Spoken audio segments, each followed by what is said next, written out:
नमस्कार दोस्तों, आज एक और पारिवारिक कहानी में मैं आपका स्वागत करती हूँ। आज की कहानी है प्रॉपर्टी मिलते ही विदेशी बहू के साथ साथ बेटे के रूप देखकर भी माँ की आंखों से आंसू नहीं रुके। प्रभाकर के माता पिता भी उन सौभाग्यशाली लोगों में से एक थे जिनका पुत्र अपने बूढ़े माँ बाप का ध्यान रखते हुए पूरे मनोयोग से उनकी सेवा किया था। माता पिता के आशीर्वाद से प्रभाकर पोस्ट ग्रेजुएशन कर लेने के पश्चात अपने खुद के व्यवसाय को अपने जीविका का माध्यम चुना है। एक ब्रांडेड कपड़े की एजेंसी उनके पास है जिसमें अच्छी खासी आमदनी उनको हो जाती है। प्रभाकर अपने माता पिता को बहुत प्यार करते थे। दुर्भाग्यवश 5 वर्ष पूर्व उनके सिर से माता पिता का साया हट गया था, लेकिन वह आज भी जब कोई बड़ा कार्य करना हो, धार्मिक आयोजन अथवा कोई पारिवारिक आयोजन हो, वह श्रद्धा के साथ अपने माता पिता के बड़े चित्र के सामने खड़े होकर उनकी वंदना करने के पश्चात उनसे आज्ञा लेते हैं। प्रभाकर की पत्नी सोनिया भी एक सुशील कोमल स्वभाव की अच्छी संस्कारी महिला है जो कदम कदम पर अपने पति का पूरा सहयोग करती है। माता पिता के इस संसार को छोड़कर चले जाने के बाद प्रभाकर बहुत दुखी हुए थे। वह अपने माता पिता के जन्मदिन पर उनको सम्मान के साथ याद करने के प्रयोजन से शहर में स्थित एक मशहूर वृद्ध आश्रम में जाकर वहां रहने वाली बुजुर्ग महिला और पुरुषों को उनके आवश्यकता अनुसार गिफ्ट देकर फल और मिठाई बांटते हैं। उनके साथ हंसी मजाक करते हुए अपना कुछ समय व्यतीत कर उन वृद्ध जनों को कुछ पलों की खुशियां प्रदान करने का प्रयास करते हैं। ऐसा करने से प्रभाकर को ऐसा आभास होता है कि जैसे वह अपने माता पिता के बीच में बैठकर उनसे हंसी मजाक कर रहे हों, जिससे उनको बहुत ही आत्मसंतुष्टि मिलती है। इस प्रकार वह वर्ष में 2 बार वृद्धा आश्रम अपने माता पिता के जन्मदिन के अवसर पर बिना किसी नागा के अपनी पत्नी और बच्चों के साथ अवश्य जाते हैं। वृद्धा आश्रम में महिलाओं और पुरुषों के लिए रहने का उचित प्रबंध किया गया है। उस वृद्धा आश्रम में लगभग 25 पुरुष और 15 वृद्ध महिलाएं रहती हैं। आज प्रभाकर के माँ का जन्मदिन है, इसलिए प्रभाकर ने एक दिन पहले ही वृद्ध आश्रम की सभी महिलाओं के लिए साड़ी और प्रसाधन के सामान के साथ ही फल और मिठाई की व्यवस्था कर लिया है। सायंकाल के समय वृद्ध आश्रम में महिलाओं के बीच अपने माँ का जन्मदिन मनाने के लिए वह तैयारी कर रहे थे। उन्होंने अपनी पत्नी सोनिया से पूछा कि तुम्हें याद है पिछली बार 15 महिलाएं ही थी ना? सोनिया ने कहा, हाँ प्रभाकर, 15 ही थी, लेकिन उसमें से एक कम ही समझ लो, क्योंकि विगत 2-3 सालों से मैंने यह देखा है कि जब हम लोग महिलाओं से मिलने जाते हैं उसमें एक वृद्ध माता जी हम लोगों के आते ही अपने कमरे में चली जाती हैं।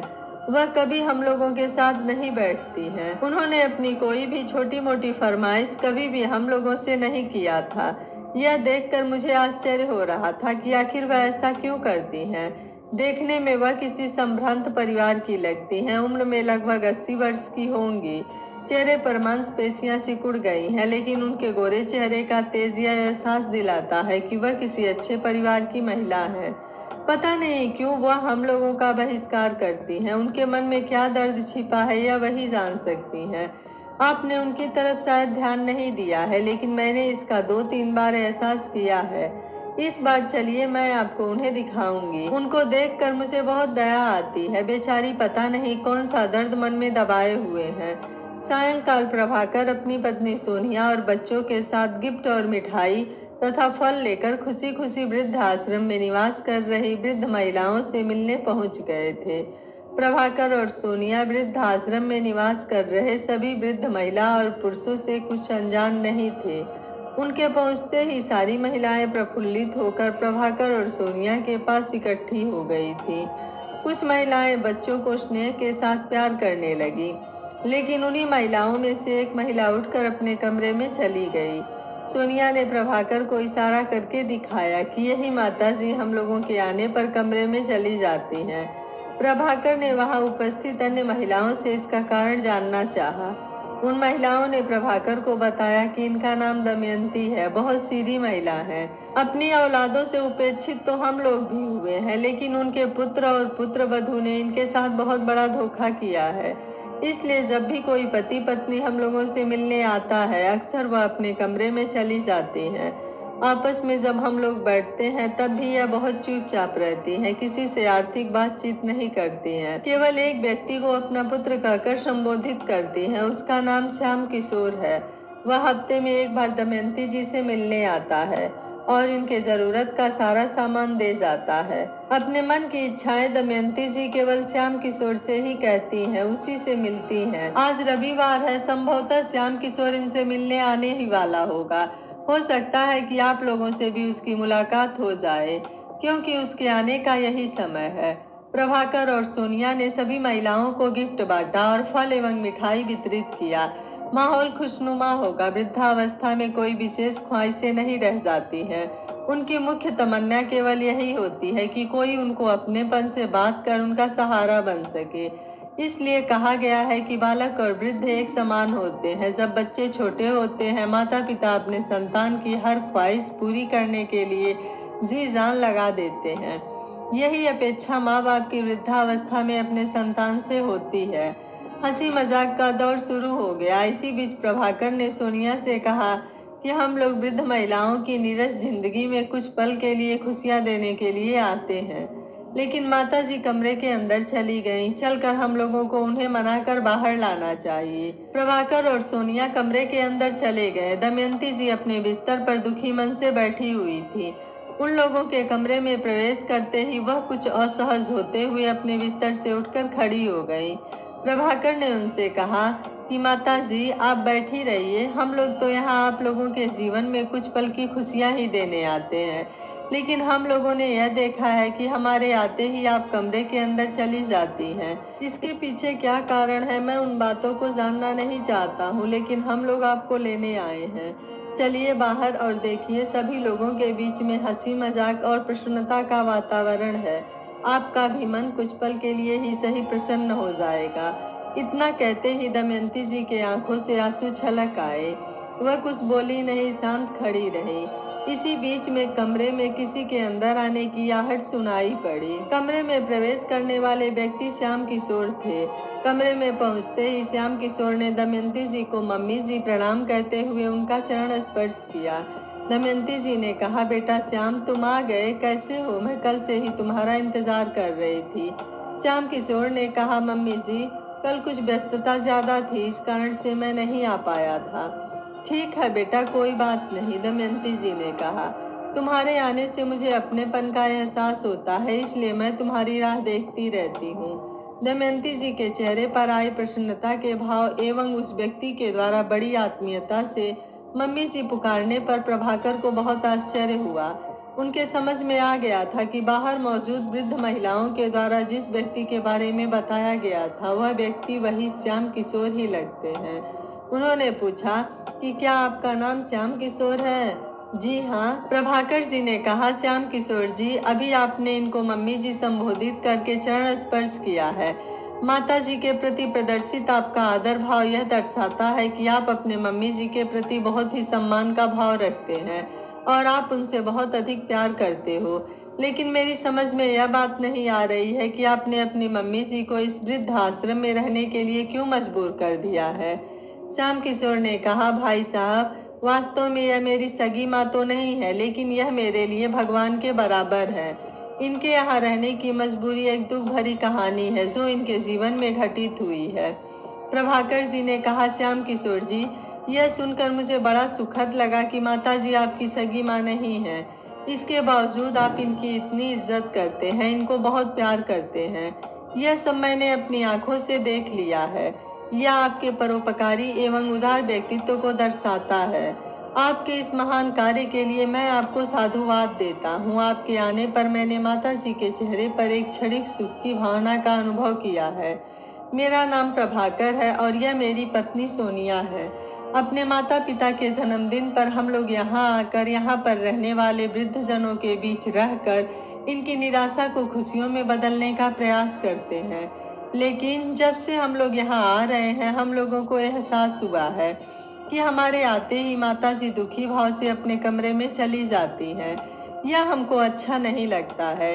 इससे कहीं ना कहीं मेरी उस भावना को ठेस लगती है जिसको मन में लेकर हम लोग यहाँ आते हैं। हम अपने माता पिता से बहुत प्यार करते हैं, इसलिए जब किसी वृद्ध महिला या पुरुष को दुखी देखता हूँ तो मुझे बहुत कष्ट होता है। मैं पूरी ईमानदारी के साथ कह रहा हूँ कि मैं चाहता हूँ कि मैं इनको भी कुछ पल के लिए खुशियाँ दे सकूँ। यदि आप बुरा ना माने तो मुझे वह कारण बताने की कृपा करें जिसकी वजह से इनका अंतर्मन बहुत व्यथित रहता है। शायद इनके कष्ट निवारण के लिए हम लोग कुछ कर सके। श्याम किशोर जी ने कहा, भाई साहब, आप इतनी आत्मीयता से सच्चाई जानना चाहते हैं तो मैं आपको यह सच्चाई बता रहा हूँ। दमयंती जी ने अपने होठों पर हाथ रखकर इशारे से श्याम किशोर को कुछ भी बताने से मना करने लगी, लेकिन उनके इशारे को देखने के बाद श्याम किशोर जी उनसे बोले कि मम्मी जी, आप उन कृतज्ञों के द्वारा दिए गए घाव को कब तक अपने मन में छिपाएंगी? भाई साहब बड़ी आत्मीयता से पूछ रहे हैं, इसलिए आज मैं इनको सारी सच्चाई बताऊंगा। श्याम किशोर भाई साहब, 15 दिसंबर 1982 की उस तारीख को मैं जीवन पर्यंत कभी भूल नहीं सकता हूँ। यही वह दिन था जब पापा जी श्री राजेंद्र कुमार इस अनाथ बालक श्याम किशोर को आश्रय देते हुए पालनहार बन गए थे। पूज्य पापा जी के ग्राम संग्रामपुर में ही मैं एक गरीब माता पिता का इकलौता पुत्र था। उस समय मेरी उम्र मात्र 13 वर्ष की थी। 1 वर्ष पूर्व गांव में हैजा फैल गया था। उस महामारी में मैंने अपने माता पिता को किशोरावस्था में ही खो दिया था। मैं अनाथ हो गया था, मेरा कोई भी सहारा देने वाला नहीं था। उन्हीं दिनों पापा जी अपने गांव में आए थे। पापा जी भारत सरकार में एक वरिष्ठ अधिकारी के रूप में कार्यरत थे। गांव के प्रधान श्री राम लोटन जी ने मेरी मुलाकात पापा जी से कराई थी। प्रधान जी ने पापा जी से अनुरोध किया था कि भैया, यह बालक राम का लड़का है। आपको पता ही है कि पिछले वर्ष गांव में हैजा फैल गया था। उसी में बालक राम और उनकी पत्नी की मृत्यु हो गई थी। उन्हीं का यह लड़का अनाथ हो गया है। इस अनाथ बालक को आप अपने साथ लेते जाइए। इसका कोई सहारा नहीं है, यह आपके घर का सारा कार्य करेगा। इस प्रकार इसको 2 जून की रोटी मिल जाएगी।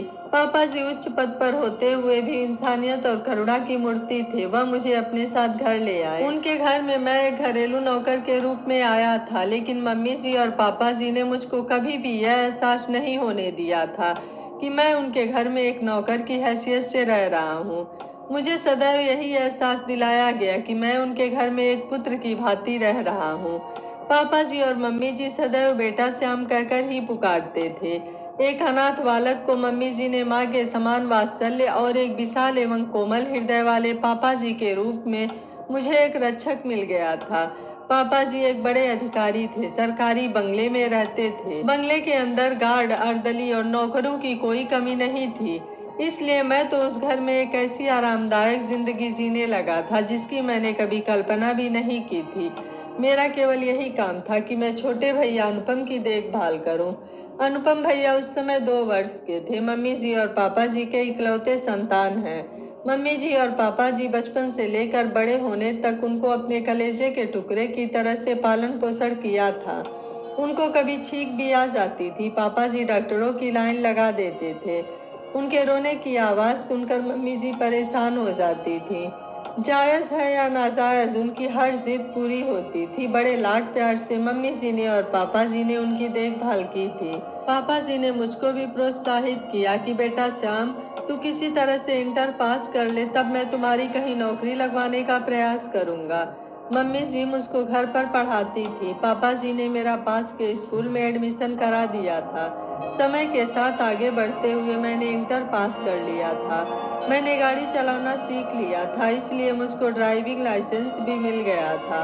अनुपम भैया ने जब इंटर पास कर लिया था, पापा जी ने उनको आगे की पढ़ाई के लिए अमेरिका के न्यूयॉर्क शहर में भेज दिया था। वहीं से उन्होंने उच्चतम शिक्षा प्राप्त की थी। उनकी शिक्षा पूरी होते ही उन्हें न्यूयॉर्क सिटी में ही एक अच्छी नौकरी मिल गई थी। जब तक अनुपम भैया पढ़ाई कर रहे थे तब तक वह भारत आया करते थे, लेकिन नौकरी लग जाने के बाद उनको जैसे भारत आने में कष्ट होने लगा था। उनके ना आने से मम्मी और पापा के बेचैनी और तड़प को मैं रोज देखता था। वह नौकरी पाने के बाद कभी भारत लौटकर नहीं आए थे। अपने माता पिता को उन्होंने जैसे भुला दिया था। एक माँ जिसकी इकलौती संतान उसको उस समय भुला दे जब उस संतान की उस माँ को सबसे ज्यादा आवश्यकता होती है। इसका एहसास मुझे मम्मी जी को अकेले में कभी कभी आंसू बहाते हुए देखकर होता था। पापा जी कुछ कहते नहीं थे, लेकिन वह भी इस दुख को अपने अंतर मन में दबाए रखते थे। मम्मी जी और पापा जी को सबसे बड़ा झटका उस समय लगा था कि जब इनको पता चला कि अनुपम भैया ने अमेरिका में एक NRI लड़की से शादी कर ली है। एक माता पिता के लिए इससे बड़ा दुख और क्या होगा कि उनकी इकलौती संतान अपने माता पिता को बताए बगैर शादी कर ले।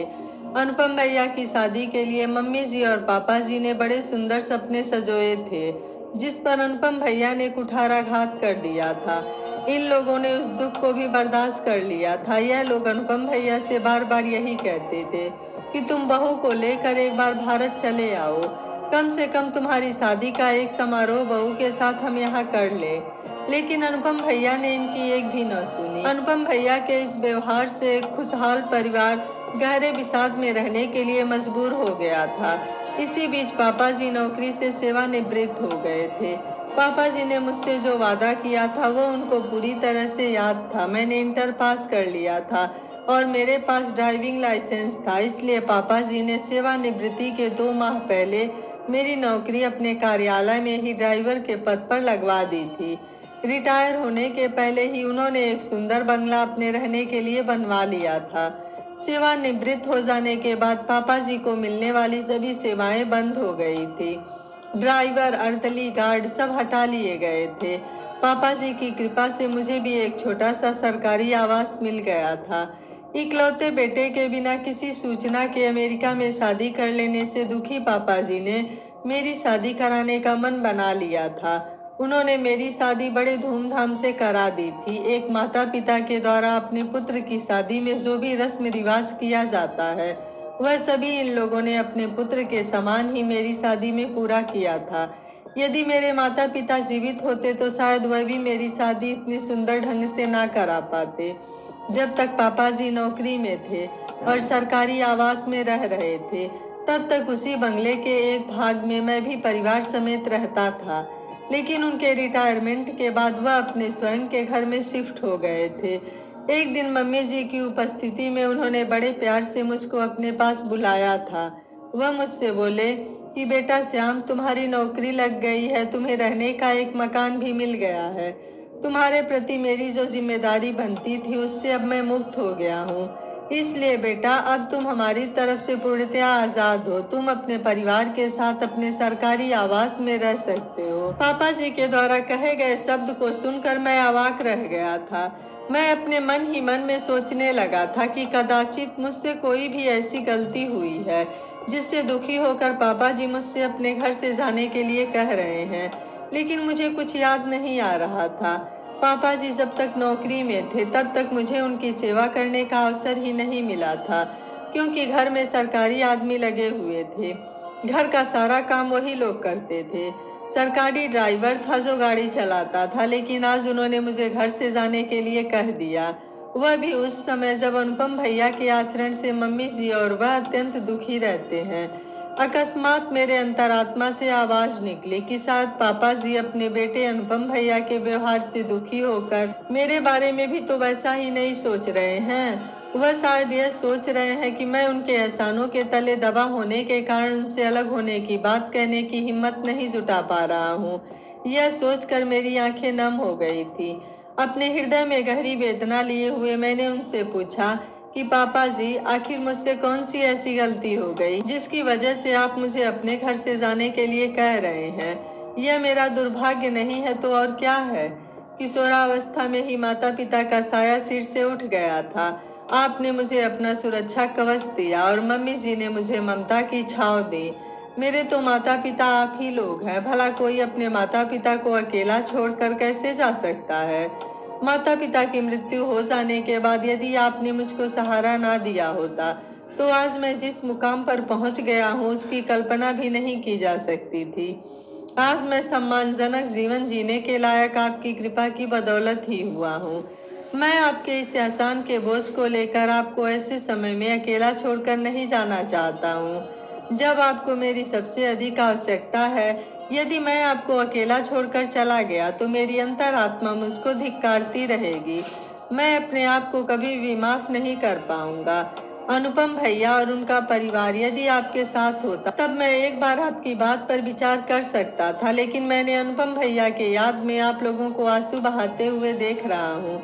जब से मैं आप लोगों के संरक्षण में आया हूँ, मैंने सदैव अनुभव किया है कि आप लोगों ने मुझे अनुपम भैया के साथ अपने पुत्र के समान ही व्यवहार किया है।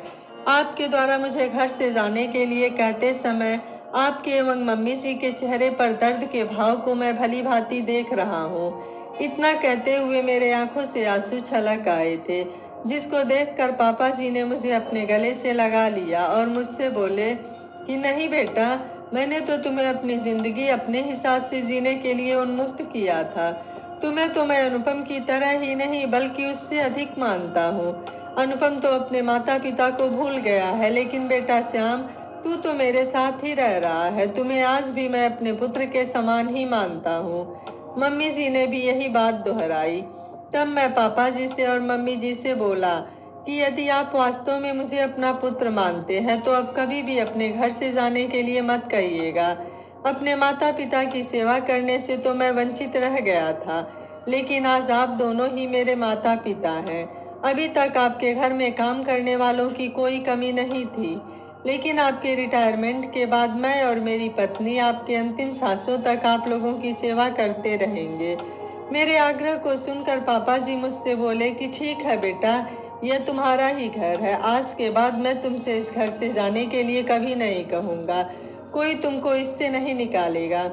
इस प्रकार मैंने अपने सरकारी मकान में ताला लगा दिया था और मैं सपरिवार पापा जी और मम्मी जी के साथ रहकर यही प्रयास करता था कि मेरे रहते हुए उनको किसी प्रकार की कोई तकलीफ न होने पाए। समय का चक्र धीरे धीरे आगे बढ़ने लगा। वर्षों बीत गए थे, लेकिन अनुपम भैया ने मम्मी और पापा की सुध नहीं ली थी। अनुपम भैया के ना आने का दुख मम्मी जी की आंखों से प्रकट हो जाता था, लेकिन पापा जी इस दुख को अंदर ही अंदर दबाकर झेलते रहे। परिणाम स्वरूप वह बीमार रहने लगे थे। वह हृदय रोग से पीड़ित हो गए थे। कई बार उनको हल्का हार्ट अटैक हुआ था, लेकिन ईश्वर की कृपा से कुछ दिन अस्पताल में इलाज कराने के पश्चात वह स्वस्थ होकर घर आ जाते थे। पापा जी की तबीयत खराब होने के बारे में मम्मी जी ने अनुपम भैया को कई बार फोन करके अवगत कराया था। वह जवाब देते थे कि मम्मी जी, अभी समय नहीं मिल रहा है, मैं शीघ्र ही वापस आऊँगा। अगर पैसे की ज़रूरत हो तो बताइएगा, मैं भेज दूँगा। अनुपम भैया की यह बातें दिल को दुखाने वाली थी। एक बार मम्मी जी ने कड़े शब्दों में अनुपम भैया से कहा था कि तू समझता है कि हम लोग मूर्ख हैं, तुम्हारी बहानेबाजी को हम लोग समझ नहीं पा रहे हैं। अगर अपने माँ के प्रति तनिक भी श्रद्धा हो तो बेटा मुझको सही सही बताना कि आखिर तेरे यहाँ ना आने का क्या कारण है। तब अनुपम भैया ने मम्मी को बताया कि मम्मी, मैं आपसे और पापा से बहुत प्यार करता हूँ। आपसे ना मिल पाने पर मुझे भी बहुत तकलीफ होती है, लेकिन मेरी मजबूरी है कि मैं अपनी पत्नी मंजरी से भी बहुत प्यार करता हूँ। जब भी मैं इंडिया आने की बात करता हूँ वह मुझे रोकती है। उसके मन में शंका है कि कहीं मैं इंडिया में जाकर वहीं ना बस जाऊँ। वह एक एनआरआई परिवार की बेटी है। उसका पूरा परिवार 3 पीढ़ियों से अमेरिका में ही रह रहा है, इसलिए उसकी हार्दिक अभिलाषा है कि मैं भी अमेरिका में ही पूर्ण रूप से बस जाऊँ। एक दिन की बात है जब पापा की तबीयत खराब होने की सूचना मुझे मिली थी। मैं इंडिया आने के लिए तैयार हो रहा था, लेकिन मंजरी ने फिर मुझको रोका। मैं रुकने को तैयार नहीं हुआ तो हम दोनों के बीच में काफ़ी देर तक झगड़ा हुआ। उसने यहाँ तक कह दिया कि अगर आप इंडिया जाएंगे तो मैं आपसे डाइवोर्स ले लूँगी।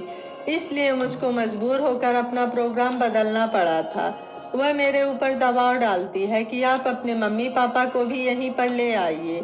इसलिए मम्मी, मैं मजबूर हूँ, लेकिन आप चिंता न करें, मैं किसी भी तरह से उसको मना लूँगा और शीघ्र ही आप लोगों से मिलने आऊँगा।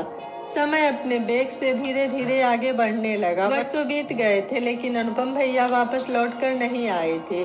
शायद वह अपनी पत्नी के दबाव में फैसला कर चुके थे कि अब वह इंडिया लौटकर नहीं आएंगे। पापा जी वृद्धावस्था की तरफ आगे बढ़ने लगे थे। पुत्र के आचरण से मिले दुख की चिंता ने उनको रोगी बनाने के साथ ही बहुत कमजोर बना दिया था। मैंने और मेरी पत्नी ने पूरी निष्ठा के साथ अपने माता पिता की भांति पापा जी और मम्मी जी की सेवा में कोई कमी नहीं रखी थी। पापा जी ने अपनी वसीयत भी लिखवा दिया था, जिसके अनुसार उन्होंने अपनी सारी चल और अचल संपत्ति मम्मी के नाम कर दिया था। अपने बैंक के खाते से 20 लाख रुपए मुझे देने के बारे में वसीयत में वह लिख गए थे। उन्होंने मम्मी जी से यह भी कह रखा था कि मेरी मृत्यु के पश्चात मेरी चिता को मेरा बेटा श्याम ही अग्नि देगा। वैसे तो हमें उम्मीद नहीं है कि अनुपम लौट कर आएगा, लेकिन यदि वह वापस आ भी जाए तब भी उसको मेरी चिता में अग्नि देने से मना कर देना। जिस पुत्र को अपने कलेजे का टुकड़ा समझकर उसकी अच्छी परवरिश की, अच्छी शिक्षा दीक्षा दिलाई, वह इतना एहसान फरामोश निकलेगा, इसकी मैंने कभी सपने में भी कल्पना नहीं की थी। दुश्मन के द्वारा शरीर पर किए गए घाव कुछ दिनों में भर जाते हैं, लेकिन स्वजनों के द्वारा दिया गया घाव सीधे हृदय पर लगता है। ऐसे घाव जीवन पर्यंत न तो कभी भुलाए जा सकते हैं और न ही वे घाव आसानी से ठीक होते हैं। अपने पुत्र के द्वारा दिए गए ऐसे ही घाव ने पापा जी को अंदर से तोड़ दिया था। आज से 5 वर्ष पूर्व वह मनहूस दिन आ भी गया था। आज से 5 वर्ष पूर्व वह मनहूस दिन भी आ गया जब पापा जी को भयंकर हार्ट अटैक हुआ था। मैंने गाड़ी निकाली और मम्मी जी के साथ पापा जी को जल्दी जल्दी अस्पताल ले गए थे, लेकिन महाकाल ने कुछ और ही लिख दिया था। पापा जी जीवित अस्पताल तक भी नहीं पहुंच पाए थे, रास्ते में ही उनकी मौत हो गई थी।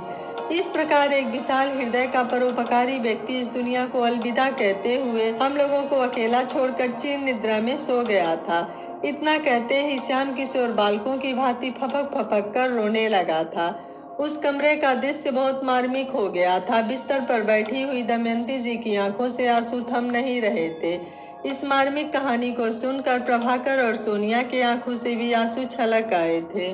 थोड़ी देर तक माहौल बिल्कुल शांत रहा। तत्पश्चात प्रभाकर ने श्याम किशोर से कहा कि भाई साहब, अभी तक आपने जो बातें बताई है वह मन को झकझोर देने वाली है। कैसे कोई पुत्र अपने माता पिता को एक पत्नी के कहने पर भुला सकता है, लेकिन आपने जो कार्य किया है वह बहुत ही अनुकरणीय है, लोगों को नसीहत देने वाला है। पापा जी की मृत्यु के बाद क्या हुआ श्याम किशोर भाई साहब? उसके बाद की कहानी तो और भी दर्दनाक और घृणा पैदा करने वाली है। स्वार्थ में व्यक्ति अंधा हो जाता है, यह तो मैंने सुना था, लेकिन वह कितने निचले स्तर तक गिर जाता है, इसका नमूना अनुपम भैया और मंजरी भाभी ने उस दिन प्रस्तुत किया। जीवन में खून के रिश्ते बहुत ही मजबूत होते हैं और गंगा जल की तरह पवित्र होते हैं। प्रेम रूपी शक्कर इसमें मिठास डाल देते हैं, लेकिन जिस प्रकार एक मछली सारे तालाब को गंदा कर देती है, उसी प्रकार समाज में अनुपम और मंजरी जैसे कुछ लोग खून के पवित्र रिश्ते के ऊपर अपने व्यक्तिगत स्वार्थ की काली परछाई डालकर उसे कलंकित कर देते हैं। वहीं दूसरी तरफ खून का रिश्ता न होते हुए भी सच्चे मन से निस्वार्थ भाव से बने निश्चल प्रेम के रिश्ते खून के रिश्ते से भी मजबूत और अस्थायी होते हैं। ऐसा ही रिश्ता श्याम किशोर और राजेंद्र कुमार जी एवं दमयंती जी के बीच में बना था। अन्यथा यदि श्याम किशोर का रिश्ता निस्वार्थ भाव से न बना हुआ होता तो वह राजेंद्र कुमार जी के कहने पर अपने परिवार को लेकर सरकारी मकान में चला जाता, क्योंकि उसकी जिंदगी तो संवर गई थी। लेकिन उसने ऐसा नहीं किया था, क्योंकि उसके मन में राजेंद्र कुमार जी और दमयंती जी के प्रति सच्चा प्रेम था। उसके मन में उन दोनों के लिए माता पिता की भांति एक पवित्र रिश्ते की नींव पड़ चुकी थी।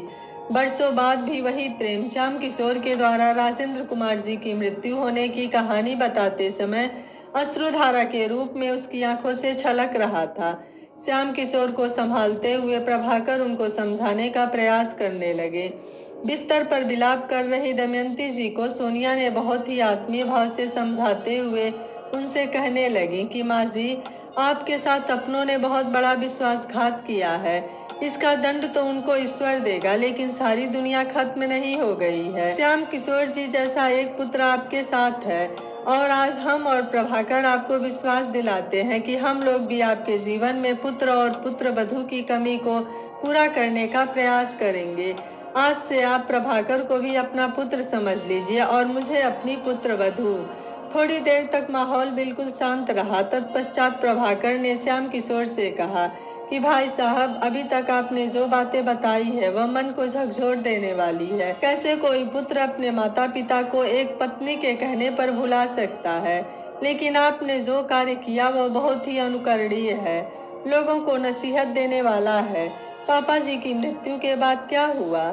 श्याम किशोर जी ने कहा, भाई साहब, उसके बाद की कहानी तो और भी दर्दनाक और घृणा पैदा करने वाली है। स्वार्थ में व्यक्ति अंधा हो जाता है, यह तो मैंने सुना था, लेकिन वह कितने निचले स्तर तक गिर जाता है, इसका नमूना अनुपम भैया और मंजरी भाभी ने उस दिन प्रस्तुत किया था। पापा जी की मृत्यु हो जाने पर मम्मी जी के ऊपर जैसे घास गिर गया हो। आप इसका स्वयं अनुभव कर सकते हैं कि जिस माँ का इकलौता पुत्र माता पिता को छोड़कर चला गया हो और उसी दौरान उसका पति सदा सदा के लिए उसे छोड़कर चला गया हो, तो उस माँ और एक पत्नी के ऊपर क्या बीत रही होगी, इसका आकलन करना असहज है। मम्मी जी ने किसी तरह अनुपम भैया को फोन मिलाकर रोते बिलखते इस घटना की जानकारी दी थी। अनुपम भैया भी फोन पर ही रोने लगे और उन्होंने कहा कि मम्मी जी, मैं जितना शीघ्र हो सकता है इंडिया पहुंच रहा हूं। अनुपम भैया के आने का कोई समय निश्चित नहीं था, संभवतः पापा जी की अंतिम इच्छा भी पूरी होनी थी, इसलिए दूसरे दिन दोपहर तक इंतजार किया गया। तत्पश्चात जब अनुपम भैया नहीं आए, तब मेरे द्वारा पापा जी को मुखाग्नि देकर उनका दाह संस्कार कर दिया गया। वह पंच तत्व में विलीन हो गए थे। मम्मी जी गुमसुम और बिल्कुल शांत हो गई थी। मेरी पत्नी और मैं मम्मी जी को यही समझाते रहे कि ईश्वर के लिखे को कोई टाल नहीं सकता है। आप चिंता मत कीजिए, हम लोग तो आपके साथ चट्टान की भांति सदैव खड़े रहेंगे। पापा जी एक स्वाभिमानी व्यक्ति थे, वरिष्ठ अधिकारी थे, इसलिए भारत सरकार के अनेक अधिकारियों ने आकर मम्मी जी से मिलकर पापा जी के प्रति हार्दिक श्रद्धांजलि प्रकट करते हुए उनके उदार व्यक्तित्व की प्रशंसा किया। पापा जी ने सदैव सिर ऊंचा करके सम्मानजनक जीवन को जिया था, इसलिए अब मेरी जिम्मेदारी बनती थी कि उनके क्रियाकर्म को भी बड़े धूमधाम से किया जाए। पापा जी की मृत्यु के 3 दिन बाद अनुपम भैया अपनी पत्नी मंजरी भाभी के साथ इंडिया आए थे। अनुपम भैया के 2 पुत्र भी हो गए थे, लेकिन वह लोग उन बच्चों को नहीं लाए थे। जब वो मम्मी जी के पास पहुंचे तब वो अपने को रोक नहीं सकी और उनको देखते ही बिलख बिलख कर रोने लगी। मंजरी भाभी के भी आंखों से आंसू निकल रहे थे, लेकिन वह संवेदनशील आंसू नहीं थे, केवल क्षणिक दिखावा मात्र था। एक माँ अपने पति को खो देने के बाद अपने इकलौते बेटे को पाकर अपने मन की वेदना को प्रकट कर रही थी। थोड़ी देर बाद माहौल शांत बना हुआ था। मम्मी जी ने अनुपम भैया से पूछा कि बेटा, वर्षों बाद तुम इंडिया आए हो, तुम्हारे पापा जी तुम्हारे देखने की तमन्ना में आंसू बहाते बहाते इस दुनिया को छोड़कर चले गए। तुम अपने दोनों बच्चों को यहाँ क्यों नहीं लाए? मेरी इच्छा थी कि कम से कम एक बार अपने पोतों को अपनी आंखों से तो देख लूं। तुम्हारे पापा तो चले गए, मेरा भी क्या ठिकाना, कब दुनिया को छोड़कर चली जाऊं। मम्मी जी के इतना कहने पर अनुपम भैया बगले झांकने लगे थे। वह मंजरी भाभी की तरफ देखते हुए बहानेबाजी करते हुए कहने लगे कि मम्मी जी, बच्चे आने को तैयार नहीं हुए थे। उनके हाव भाव से यह दिखाई दे रहा था कि वह जानबूझकर बच्चों को नहीं लाए थे। उनकी शारीरिक भाषा से स्पष्ट रूप से प्रकट हो रहा था कि वह झूठ बोल रहे हैं। थोड़ी देर माँ के साथ बैठकर आंसू बहा लेने के बाद अनुपम भैया और मंजरी भाभी ऐसा व्यवहार करने लगे कि जैसे घर में सब कुछ सामान्य है। मंजरी भाभी से तो ऐसी उम्मीद की जा सकती थी, क्योंकि वह पराये घर की थी, लेकिन अनुपम भैया के चेहरे पर पिता की मृत्यु से होने वाले दुख का कोई भाव स्पष्ट नहीं दिखाई दे रहा था। वह ऐसा व्यवहार कर रहे थे कि जैसे कुछ हुआ ही ना हो और वह घर में एक मेहमान की हैसियत से आए हुए हों। पापा जी के क्रियाकर्म के बारे में ना तो उनको कोई रुचि थी और ना ही उन्होंने यह जानने का प्रयास किया कि पापा जी का क्रियाकर्म का कार्यक्रम कैसे होगा। पापा जी हमारे लिए एक पिता से भी बढ़कर भगवान स्वरूप थे, इसलिए मैंने उनके कार्यक्रम में पूरी रुचि के साथ तैयारी कराई थी। पापा जी का क्रियाकर्म का कार्यक्रम बड़े ही सम्मानजनक ढंग से संपन्न हो गया था। गांव जवार से भी लोग आए हुए थे। अनुपम भैया के व्यवहार से वह लोग बहुत दुखी हुए थे। उनके मुंह से यही शब्द निकल रहे थे कि हे भगवान, किसी को अनुपम जैसी औलाद ना दें, इससे बेहतर बने संतान ही रहे। सारा समाज अनुपम भैया पर थू थू कर रहा था।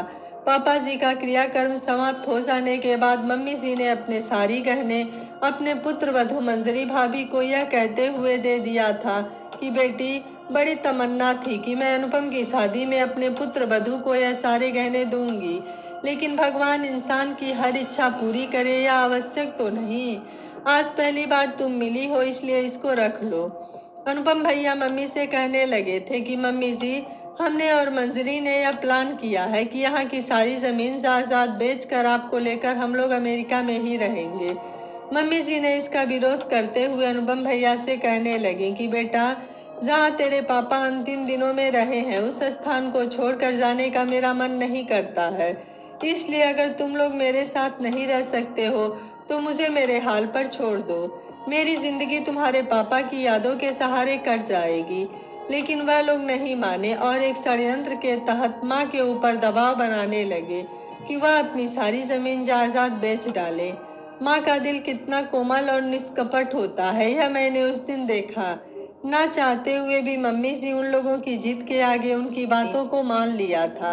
वह अपना फैसला सुनाते हुए अनुपम भैया से बोली कि ठीक है बेटा, अगर तुम्हारी यही इच्छा है तो सारी जायदाद को बेच दो।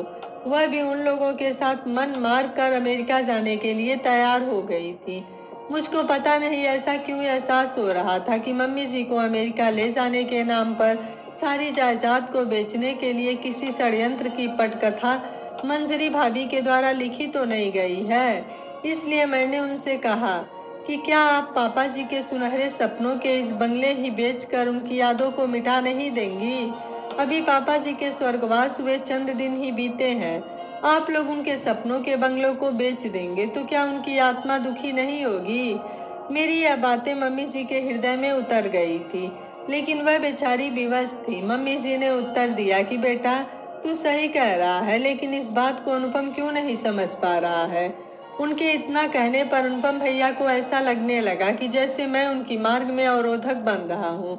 वह गुस्से से लाल हो गए थे। वह मुझसे बोले, तू कौन होता है मेरे परिवार के मामलों में बोलने वाला? तू इस घर का नौकर है, तेरी औकात मुझे मालूम है। पापा जी ने सहारा ना दिया होता तो कहीं भीख मांगता हुआ रेलवे स्टेशन पर मिल जाता। अनुपम भैया के मुख से निकली विष के समान तीखी उनकी भाषा तीर की भांति मुझे इस प्रकार लगी कि जैसे वह मेरे कलेजे को छलनी कर गई हो। मैंने आज तक अनुपम भैया के मुंह से इतनी कड़वी बातें अपने बारे में कभी भी नहीं सुनी थी। उनकी बातें सुनकर मुझे पूरा विश्वास हो गया था कि वह मंजरी भाभी से मिलकर कोई बहुत बड़ा षड्यंत्र करने वाले हैं। गुस्से से मेरा पारा 7वें आसमान पर पहुंच गया था। अनुपम भैया के अपने माता पिता के प्रति किए जा रहे दुराचरण से मैं भी बहुत दुखी था। मैं भी उनको कुछ खरी खोटी सुनाना चाहता था, लेकिन किस हैसियत से उनको समझाऊं? मैं विवश था, लेकिन आज अनुपम भैया ने मर्यादाओं की सारी सीमा पार करते हुए मुझे बोलने का वह अवसर दे दिया था जिसकी मुझे तलाश थी। मैं गुस्से से आग बबूला था। उसी क्रोध में आकर मैंने उनसे कहा, अनुपम भैया, कुसंगति में पड़कर व्यक्ति की सोच भी घटिया हो जाती है, वाणी में विष घुल जाता है और आचरण हैवानों जैसा हो जाता है। ये सारे दुर्गुण मैं आपके अंदर तब से देख रहा हूँ जब से आप यहाँ आए हैं। अरे, आपके जैसे पुत्र से मेरे जैसा नौकर ही अच्छा होता है। क्या क्या सपने पापा जी और मम्मी जी ने आपको लेकर सजोए थे, लेकिन आपने अपने व्यक्तिगत स्वार्थ के लिए माता पिता के उन सभी सपनों को धूल में मिला दिया। आप तो निश्चल स्वभाव के सीधे साधे इंसान थे, लेकिन अब आप एक निर्दयी पाषाण हृदय वाले कृतज्ञ इंसान बन गए हैं। पापा जी की मृत्यु के कुछ ही दिन बीते हैं। मम्मी जी की उदासी और उनके दुख से आपको कुछ लेना देना नहीं है। रोते रोते मम्मी जी की आंखों के आंसू सूख गए हैं। पुत्र होने के नाते आपका यह नैतिक कर्तव्य बनता है कि आप ऐसे दुख भरे क्षणों में मम्मी जी के पास कुछ समय व्यतीत कर उनको सांत्वना देते। लेकिन आप तो इतने खुदगर्ज निकले कि आप अपनी पत्नी को खुश करने के लिए पापा जी की निशानी को नीलाम कर पैसा लेकर अमेरिका भागने की तैयारी में लगे हैं। मुझे याद है कि जब पापा जी को हार्ट अटैक पड़ा था तब किस प्रकार मम्मी जी रोते हुए अपने इकलौते पुत्र से पिता को देखने और उनके इलाज कराने के लिए अनुरोध कर रही थी। लेकिन आपने पत्नी प्रेम में बहाना बनाते हुए पिता के प्यार और दुलार को भुला दिया। आपको यह कहते हुए तनिक भी लज्जा नहीं आई कि मम्मी, मैं अभी नहीं आ सकता हूँ, पैसे की आवश्यकता होगी तो बता दीजिएगा, मैं पैसा भेज दूंगा। कृतज्ञता और निर्लज्जता की इससे बड़ी मिसाल और कहाँ देखने को मिलेगी? यदि पैसे से ही रिश्ते खरीदे जाते तो इंसानियत मर जाती। स्वार्थ में अंधे होकर आप तो सब कुछ भूल गए हैं, लेकिन मुझे भली भांति याद है बचपन में आपको एक छींक भी आ जाती थी तो पापा जी आपको देखने के लिए तत्काल डॉक्टर बुलाते थे और स्वयं बेचैन हो जाते थे। मम्मी जी ऐसे व्याकुल हो जाती थी जैसे आपको परेशानी न होकर वह स्वयं बीमार हो गई हैं। धिक्कार है आपके ऊपर कि आपने उसी देवतुल्य पिता को हार्ट अटैक पड़ने पर स्वयं नौ आकर पैसा भेजने का फरमान सुनाकर आपने मम्मी जी के जले पर नमक छिड़कने का काम किया था। आप तो इस बात की जानकारी होते हुए भी अनजान बन रहे हैं कि पापा जी केंद्र सरकार के एक वरिष्ठ अधिकारी थे। उनकी बीमारी का खर्च सरकार उठाती है। यह भी आपको बताना चाहता हूँ कि पापा जी को जितनी पेंशन मिलती थी शायद उतनी आपकी तनख्वाह भी नहीं होगी। आपके ही गम में पापा जी जैसे कोमल हृदय के दयालु और परोपकारी व्यक्ति का साया हम लोगों के ऊपर से उठ गया। मैं आपकी तरह कृतज्ञ नहीं हूँ। पापा जी मेरे विपत्ति में पालनहार बनकर मुझे सहारा दिया था। उन्होंने मुझे अपने पुत्र के समान ही समझा। वह जीवन पर्यंत मुझे श्याम बेटा कहकर ही पुकारा करते थे। यदि मुझे वह नौकर कहकर पुकारते मुझे कदापि बुरा न लगता, क्योंकि वह मुझे नौकर की हैसियत से ही मेरे गांव संग्रामपुर से यहाँ लाए थे। इसलिए मैं आजीवन उनको ईश्वर के समान ही पूजता रहूंगा। लेकिन आज आपके मुंह से नौकर शब्द सुनकर मुझे ऐसा एहसास हो रहा है कि शायद यह सब आप अपनी धर्मपत्नी को खुश करने के लिए कह रहे हैं। मेरे मुंह से धर्मपत्नी का नाम निकलते ही मंजरी भाभी आग बबूला होते हुए अनुपम भैया के ऊपर ऊंचे स्वर में बिगड़ने लगी। वह टूटी फूटी हिंदी में उनसे कहने लगी कि आपके घर में नौकरों की इतनी औकात बढ़ी हुई है कि वह मालिक के ऊपर छीटाकशी कर रहे हैं और आप बुजदिलों की तरह से यह सब सुन रहे हैं। मेरा नौकर अगर ऐसा बोलता तो मैं उसको तुरंत बाहर का रास्ता दिखा देती। मंजरी भाभी ने इतना बोलकर जैसे मेरे मन की मुराद पूरी कर दी थी। मैं जान रहा था कि न्यूयॉर्क जाने के पहले अनुपम भैया ऐसे नहीं थे। यह सारा पाठ इसी नारी मंजरी भाभी के द्वारा इनके रोम रोम में भर दिया गया है। मैंने तेज आवाज में मंजरी भाभी को डांटा, शट अप, तुम्हारी जैसी नारियां ही पूरे नारी समाज को कलंकित करती हैं। पापा जी के हार्ट अटैक आने की खबर जब मम्मी जी ने अनुपम भैया को दिया था और वह अपने पिता को देखने के लिए आने को तैयार हुए थे, तब अपने हैवानियत की सारी हदें पार करते हुए एक पुत्र को अपने पिता के विपत्ति के छड़ों में मिलने से यह कहकर रोक दिया था कि यदि आप अपने पिता को देखने के लिए इंडिया जाएंगे तो मैं आपसे डाइवोर्स ले लूंगी। इसको इंसानियत छोड़कर हैवानियत पर उतरकर एक ब्लैकमेलिंग की संज्ञा दी जा सकती है। अनुपम भैया के ऊपर आपका माया जाल का जादू तो चल गया था। यदि उनके स्थान पर मैं होता तो तलाक के पेपर तुरंत मंगवा कर अपना हस्ताक्षर कर आपके मुंह पर मार देता और अपने पापा जी को देखने के लिए चला आता, क्योंकि तलाक के बाद तुमसे अच्छी दूसरी पत्नी तो मिल सकती है, लेकिन पापा जी के मृत्यु के बाद मेरे पापा जी वापस दोबारा मिल नहीं सकते हैं। अनुपम भैया और मंजरी भाभी के द्वारा मम्मी जी और पापा जी को दिए गए दुख के कारण उनके अंतर्मन की पीड़ा का मुझे एहसास था। उनको दुखी देखकर मुझे अनुपम भैया और मंजरी भाभी के ऊपर बहुत गुस्सा आता था, लेकिन आज उन लोगों ने मुझे बोलने का अवसर देकर मेरे अंदर के भड़ास को निकालने का जैसे मौका दे दिया था। मुझे खुशी इस बात की थी कि मेरे द्वारा अनुपम भैया और मंजरी भाभी की निंदा कड़वे शब्दों में किए जाते समय मम्मी जी चुपचाप शांत भाव से यह सब देख रही थी। उन्होंने बीच में मुझे बिल्कुल टोका नहीं था, क्योंकि मैं एक कड़वा सच उन लोगों को सुना रहा था।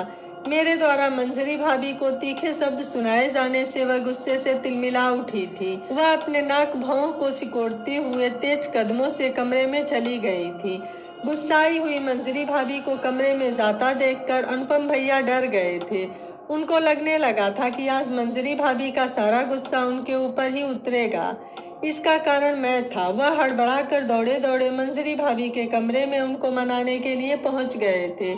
मंजरी भाभी गुस्से में अनुपम भैया से तेज तेज आवाज में आक्रोश भरे स्वर में कहने लगी कि मैं इसलिए इंडिया नहीं आना चाहती थी, आपके नौकर ने मेरी बेइज्जती कर दी। इस बदतमीज नौकर को अभी इसी वक्त बाहर का रास्ता दिखाइए, वरना मैं अगले फ्लाइट से अमेरिका चली जाऊंगी। मंजरी भाभी के द्वारा अनुपम भैया की चाबी भर दी गई थी, इसलिए मेरे पास आकर उनको अपना सारा भड़ास मेरे ऊपर उतारना बिल्कुल स्वाभाविक था और उन्होंने वही किया था। बाहर निकलते ही वह मेरे ऊपर भड़क गए और मुझसे कहने लगे, बदतमीज नालायक, नौकर होते हुए भी मालिक को नसीहत देता है, अमर्यादित भाषा का प्रयोग करता है। इसी समय मेरे घर से बाहर निकल जाओ और दोबारा अपना चेहरा हम लोगों को कभी मत दिखाना, अन्यथा मुझसे बुरा कोई नहीं होगा।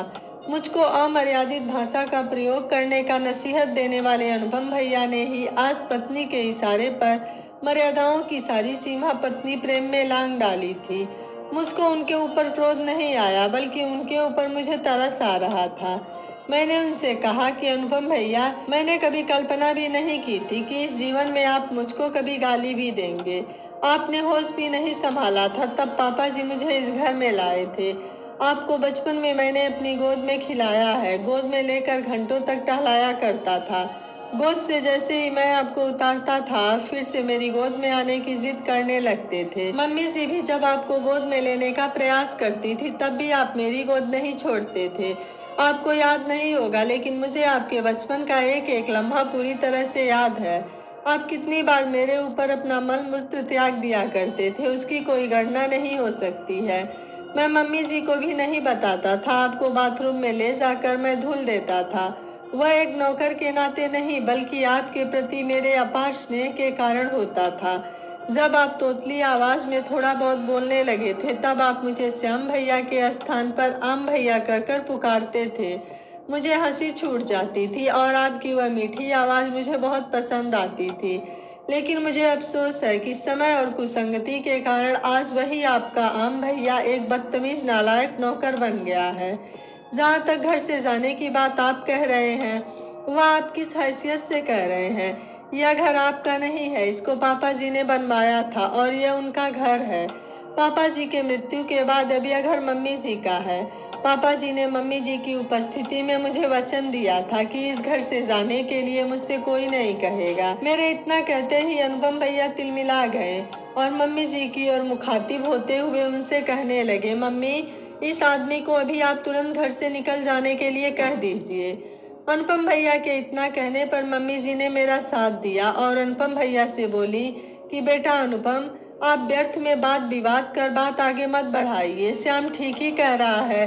तेरे पापा ने इसको वचन दिया था कि इस घर से जाने के लिए तुझसे कोई नहीं कहेगा। मम्मी जी के द्वारा यह बात कहते ही अनुपम भैया मर्यादाओं की सारी सीमाओं को लांघते हुए उनसे भी उलझ गए और कहने लगे कि आप अपने बेटे का पक्ष ना लेकर इस नौकर का साथ दे रही हैं। गुस्से से आग बबूला होकर वह भी अपने कमरे की तरफ जाने लगे। तब मैंने पीछे से आवाज लगाकर उनको रोकते हुए बोला कि अनुपम भैया, मेरी आखिरी बात सुनते जाइए। वह पल भर के लिए वहीं रुक गए। तब मैंने उनसे कहा कि अनुपम भैया, आपने मेरा इतना अपमान किया है, इसके बावजूद भी मेरे हृदय में आपके प्रति वही प्यार है जो कभी आपके बचपन में हुआ करता था। मैंने तो कड़वे शब्दों में अपनी बातें कहकर आपकी सोई हुई आत्मा को जगाने का प्रयास कर रहा था, लेकिन अफसोस है कि आपकी आत्मा स्वार्थ का चादर ओढ़कर सो गई है। मेरे द्वारा कहे हुए कड़वे सच के लिए आपको जो कष्ट हुआ है, कृपया उसके लिए मुझे क्षमा कर देना। मेरी बातें सुनकर बिना कोई उत्तर दिए ही अनुपम भैया झुंझलाहट के साथ आक्रोश की मुद्रा में अपने कमरे में चले गए थे। मंजरी भाभी को तो अनुपम भैया को भड़काने का जैसे बहुत सुनहरा अवसर मिल गया था। वह जैसे ही कमरे में पहुंचे, मंजरी भाभी अनुपम भैया से तेज स्वर में कहने लगी कि मैंने इस घर में आपकी हैसियत अपने आंखों से देख लिया है। अपने मम्मी जी और पापा जी के प्यार की आप बहुत दुहाई दिया करते थे। आज मैंने अपनी आंखों से देख लिया है कि आपकी वही मम्मी जी आपसे कितना प्यार करती हैं। उन्होंने तो अपने पुत्र और पुत्रवधू की बेइज्जती करने वाले नौकर का पक्ष लेते हुए उल्टे ही आपको नसीहत दे डाली। क्या इसी को प्यार कहते हैं? अगर वह उस 2 कौड़ी के नौकर को धक्के मारकर घर से निकलवा देती, तब मैं समझती कि वह तुमसे प्यार करती हैं। आपके मम्मी जी के हृदय में हम लोगों का स्थान नौकर से भी नीचे है। एक संस्कार विहीन पुत्र वधू किस प्रकार फलते फूलते परिवार को विनाश की तरफ धकेल देती है, इससे सुंदर उदाहरण और क्या हो सकता है। स्वार्थी और लालची लोगों के लिए रिश्ते नातों का कोई मायने नहीं होता है। मंजरी भाभी लाखों रुपए के गहने मम्मी जी से पहले ही पा चुकी थी। पापा जी के रिटायरमेंट के बाद वर्षों पहले मिले फंड और ग्रेच्युइटी आदि अन्य भुगतान, जिसकी कीमत करोड़ों रुपए से भी ऊपर थी, इसकी भनक भी उनको लग गई थी। मकान की भी कीमत करोड़ों रुपए से ऊपर ही होगी, ऐसा उनको आभास हो गया था। इसलिए वह इन सब रुपयों को समेटकर जितनी जल्दी हो सके अमेरिका वापस चले जाने का प्लान बना रही थी। पैसे और ज़मीन जायदाद की लालच उनको ना होती तो वह अब तक अनुपम भैया पर दबाव डालकर अमेरिका चली गई होती। लालच में वह रुक तो गई थी, लेकिन उनके मन में यह भी शंका थी कि कहीं अनुपम भैया माँ के प्रेम में उनके इस ख्वाब से उन्हें वंचित ना कर दें। इसलिए अनुपम भैया को माँ के विरुद्ध जितना अधिक भड़काया जा सके वह इसी प्रयास में लगी हुई थी। अनुपम भैया के कमरे में चले जाने के पश्चात मैंने हाथ जोड़कर विनती भाव से मम्मी जी से कहा कि मैंने आपके सामने अनुपम भैया और मंजरी भाभी के लिए कड़े शब्दों का प्रयोग किया है, इसलिए मेरी इस धृष्टता के लिए नादान समझकर मुझे माफ़ कर दीजिए। लेकिन उन्होंने मुझसे कहा कि श्याम बेटा, तूने कौन सी नाजायज़ बात कह डाली है जिसके लिए तू माफ़ी मांग रहा है। तुमने तो कड़वा सच ही बोला है, लेकिन चिंता की बात यह है कि अनुपम तेरी बातों से कुछ नसीहत लेने के बजाय वह उल्टा तेरा ही अपमान कर रहा था। किशोर बेटा, कल तू मेरे साथ बैंक चल। तेरे पापा जी ने अपनी वसीयत में 20 लाख रुपए तुझे देने के लिए लिखा है। मैं चाहती हूँ कि कल बैंक चलकर तेरे पापा के मृत्यु प्रमाण पत्र को दिखाकर उस खाते में जितने पैसे हैं उसको अपने खाते में ट्रांसफर करवा लो, क्योंकि तेरे पापा ने अपने खाते में नॉमिनी मुझको ही बनाया था। उन्हीं पैसों में से 20 लाख रुपए तेरे खाते में ट्रांसफर कर दूंगी, लेकिन एक बात का ध्यान रखना कि इसकी भनक अनुपम और मंजरी को न होने पाए। अगर उनको पता चल गया तो वह तेरे खाते में पैसा ट्रांसफर करने नहीं देंगे, जिसके कारण तेरे पापा की आत्मा बहुत दुखी होगी। मैं उन लोगों से मंदिर जाने का बहाना बना लूंगी। श्याम किशोर ने कहा, ठीक है मम्मी जी, हमसे तो वह लोग बात भी नहीं करेंगे। आप एक काम अवश्य कर लीजिएगा।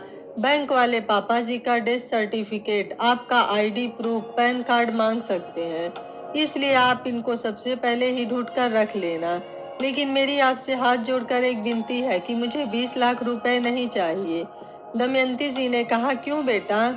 श्याम किशोर ने कहा, मम्मी जी, आपने मुझे माँ की ममता दी है। पापा जी ने मुझे अपने संरक्षण का छाव दिया था। मेरा भविष्य संवारने के लिए मेरी नौकरी लगवा दी थी, अन्यथा इस अनाथ श्याम किशोर का जीवन नर्क बन जाता। अनुपम भैया सही कह रहे थे।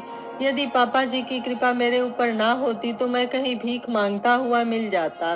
पापा जी की कृपा से आज मैं इज्जत से जीवन जीने लायक हो गया हूँ। इससे बड़ा अनमोल रत्न दुनिया में दूजा नहीं हो सकता, इसलिए मुझे पैसे का कोई लालच नहीं है।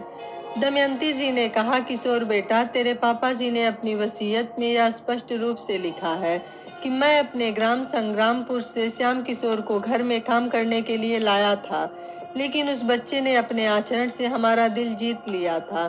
वह हमारे घर में एक पुत्र की भांति ही इज्जत पाता रहा है। मेरे हृदय में उसका स्थान मेरे पुत्र अनुपम से कम नहीं है, लेकिन पुत्र की आड़ में उसके हक को मारना पाप करने के समान है।